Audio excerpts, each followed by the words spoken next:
I'm going to be reading from Job this morning, Job 39. We know the story of Job, right?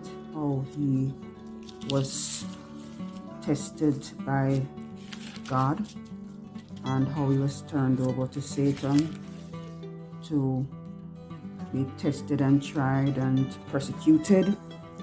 And he lost everything. He lost his children. He was a wealthy man. He lost everything. This morning, I don't know what you have lost, but in the end, God restored everything to Job because he was faithful. I want to encourage you this morning. Job 39. Knowest thou the time when the wild goats of the rock bring forth? Or canst thou mark when the hinds do calve? Canst thou number the months that they fulfill? Or knowest thou the time when they bring forth? They bow themselves, they bring forth their young ones, they cast out their sorrows.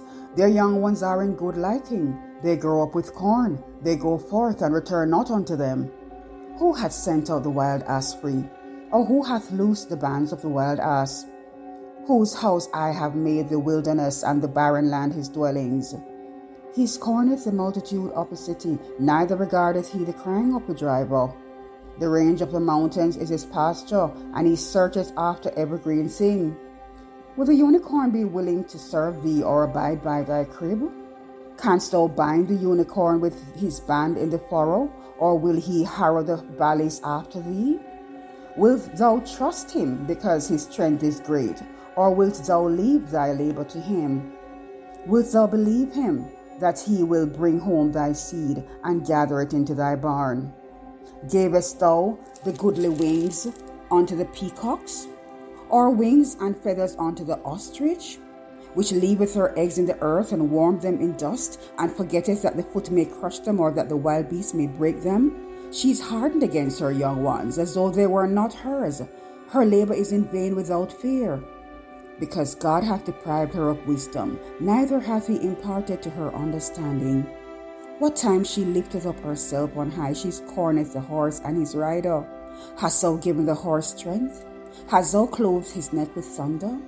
Canst thou make him afraid as a grasshopper? The glory of his nostrils is terrible. He paweth in the valley, and rejoices in his strength. He goeth on to meet the armed men. He mocketh at fear, and is not affrighted, neither turns he back from the sword. The quiver rattleth against him, the glittering spear and the shield. He swalloweth the ground with fierceness and rage, neither believeth he that it is the sound of a trumpet. He saith unto the trumpet, Ha ha, and he smelleth the battle afar off, the thunder of the captains and the shouting. Doth the hawk fly by thy wisdom, and stretch her wings toward the south? Doth the eagle mount up at thy command, and make her nest on high? She dwelleth and abideth on the rock, upon the crag of the rock, and the strong place. From thence she seeketh the prey, and her eyes behold afar off. Her young ones also suck up blood, and where the slain are, there is she. This is the word of the Lord.